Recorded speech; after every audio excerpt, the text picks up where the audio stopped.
Star Anees जो है, जिसको हम कर्णफूल के नाम से भी जानते हैं, उसका हम 100% बाहर से आयात करते हैं। इसके अलावा अगर आप देखें शैफरान का, तो हम अपने देश में भी उत्पादन करते हैं, लेकिन इसका बहुत ज़्यादा आयात भी करते हैं दूसरे देशों। अभी ईरान से भी काफ़ी आता है ना? ईरान से आता है ये। इसके अलावा जो हमारी लौंग है, इसकी भी काफ़ी मात्रा हम जो है अच्छा आयात करते हैं। लौंग का भी, लौंग पूरा जितनी हमारा खपत है उतना हम पूरा नहीं कर पाते हैं, नहीं कर पाते। तो इसलिए इस तरह के इवन छोटी इलायची का भी हम जो है दूसरे देशों से कुछ हमको आयात करने की ज़रूरत कभी कभी पड़ जाती है। पिछले 2-3 साल में अगर आप देखें, खासकर जो हमारा कोरोना के बाद का समय रहा है, हमारा ट्रेडिशनल यूज मसाले का, क्योंकि हम इसे अगर देखें कि दवाई के रूप में बहुत सारा उपयोग करते हैं, तो उसके बाद से जैसे जैसे इसका उपयोग बढ़ा, लोगों ने इसका प्रयोग किया और उससे फ़ायदा मिला, तो मसालों का निर्यात भारत से काफ़ी पिछले 4-5 साल में काफ़ी कई गुना बढ़ा है, कई गुना बढ़ गया है। खासतौर पे हल्दी वगैरह का, हल्दी का बढ़ा है, छोटी इलायची का बढ़ा है, बड़ी इलायची का भी बढ़ा है। जो भी मसाले बाहर ऐसे लगता है, क्योंकि दूसरी जगह इतना क्यूमिन का, जीरा उसमें बहुत ज़्यादा है, सौंफ है, ये सब सारी चीज़ें बाहर जा रही हैं अभी। ये सिर्फ स्वाद का मुद्दा नहीं है मसाले, ये सेहत का भी मुद्दा है। ये सेहत का भी बहुत बड़ा मुद्दा है। इसलिए ज़्यादा कोविड के बाद ज़्यादा इसकी तरफ लोगों ने देखा है कि भाई दवाई के तौर पे भी इस्तेमाल करें इसको। जी, दवाई के तौर पे बहुत इस्तेमाल इसका शुरू हुआ है। और कंजम्पशन, अगर आप कंजम्पशन पैटर्न देखेंगे तो उसके बाद से कंजम्पशन पैटर्न इसका बढ़ गया है काफ़ी। कोविड के बाद इसका कंजम्पशन पैटर्न बहुत बड़ा है।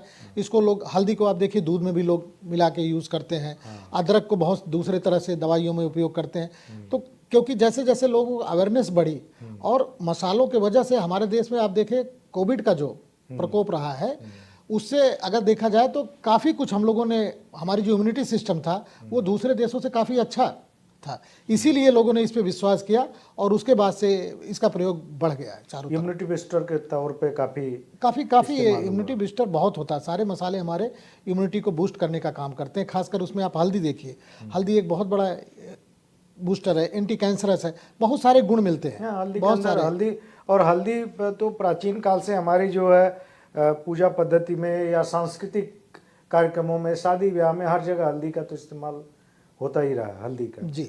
और ये जो अभी हल्दी बोर्ड भी बन गया अलग से, मसाला बोर्ड में था वो, मसाला बोर्ड से वो अलग हो करके एक हल्दी बोर्ड भी बना है। ये जो 100 से ज़्यादा तरह के मसाले हैं भारत में, लेकिन कुछ मसाले ऐसे हैं जिनका हम आयात भी करते हैं। वो कौन कौन से मसाले हैं जिनको हम मंगाते हैं भारत में और पूरी तरह से हमारी डिपेंडेंसी दूसरे मुल्कों पे है? कुछ तो ऐसे मसाले हैं जिस पे 100% हम दूसरे देश पे निर्भर हैं। हाँ, क्योंकि हम निर्यातक हैं, उत्पादक हैं, सबसे बड़े उपभोक्ता भी हैं, लेकिन कुछ तो है ऐसा कि जो उसको हम मंगाते हैं। जी। वो कौन सी चीज़? अगर आप कुल मसालों का वैल्यू में अगर आप देखेंगे तो लगभग जो हम निर्यात कर रहे हैं उसका 1/3 हम आयात भी करते हैं मसाले। कौन कौन से? जैसे उसमें से कुछ मसाले ऐसे हैं जिसका हम 100% आयात करते हैं। जैसे आप हींग देख लीजिए। इसीलिए हमको ज़रूरत है कि ये जो कुछ फसलें हैं इनको हम अपने देश में कैसे बढ़ाना शुरू करें। अगर ये वीडियो आपको पसंद आया है तो इसे लाइक जरूर करें। अगर चैनल अभी तक सब्सक्राइब नहीं किया है तो कर लें और नोटिफिकेशन पाने के लिए बेल आइकन भी दबा दें।